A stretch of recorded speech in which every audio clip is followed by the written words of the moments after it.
Spin me with Missy here, I think. How you doing? This is my daily vlog, and I have a beard at the moment, and I'm going to have a link down below. And the reason why I have one is because for 181 days I'm keeping it based on how many people died in the Christchurch earthquake where I live. So yesterday I did a video on the royal wedding, and I actually had to admit I watched it last night. I watched it because only up to the point where they all arrived at Buckingham Palace. I didn't watch any more after that. I went to bed, so I didn't get to see them waving or anything like that. And I haven't actually seen it on the news yet either. So, but I know it would seem strange. I had a comment from yesterday I just read now, and it was about, he felt nauseous.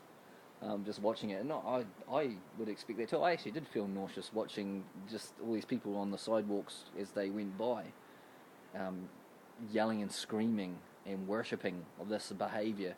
And then I was part of the whole 2 billion people that were watching, but I was watching based on the fact because it was a big event.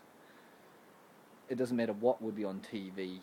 If it was a big event, I want to be part of it, and that's sad in itself, I think.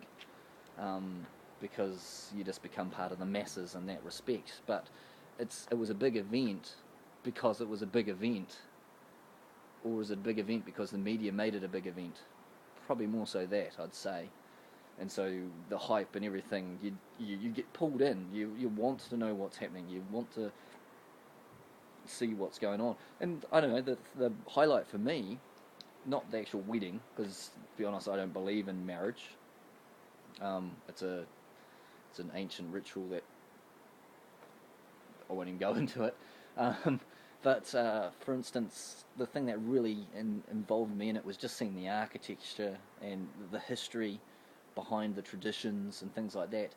And people might say, "Hey, you're a bit of a hypocrite there," but the fact traditions are cool, but some traditions can and should die.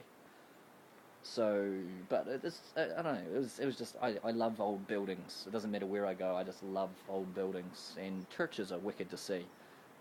It's just a shame that it was put within a horrible context that they've been put in, been erected for. But absolutely beautiful, and I just love that. But my whole reason for the dislike about it is because of the class system that they represent.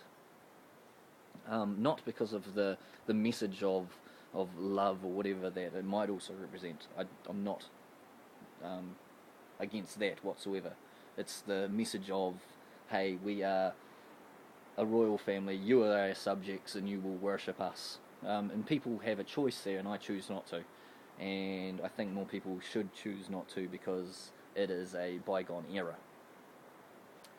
And for instance, there's a whole lot of with that whole class system becomes money issues, and I've seen a lot of things lately all around the world, but even in the UK, for instance, so there's a lot of people are becoming poorer in the UK, and then they go and put this out there with costing millions and millions of dollars, and that millions of dollars could be spent a lot more effectively. Yeah. Well, yeah, that's just what I think. You could just say that's my opinion with regards to that, but it's also, to me, that's a fact. The money could be spent a lot more effectively. Some people go, "Hey, it was a good feel-good factor." Yeah, that's brilliant. There's all sorts of feel-good factors that you could do a lot more. Bringing in a lot more community-focused groups, initiatives that could be run in all the smaller centres, all the areas that are of need. I think that would be a lot more friendlier and cover a lot more issues and a lot more people involved. So, yeah, that's me. Remember Building 7, and see you next time. Spinny, spin, spin, spin, spin, spin.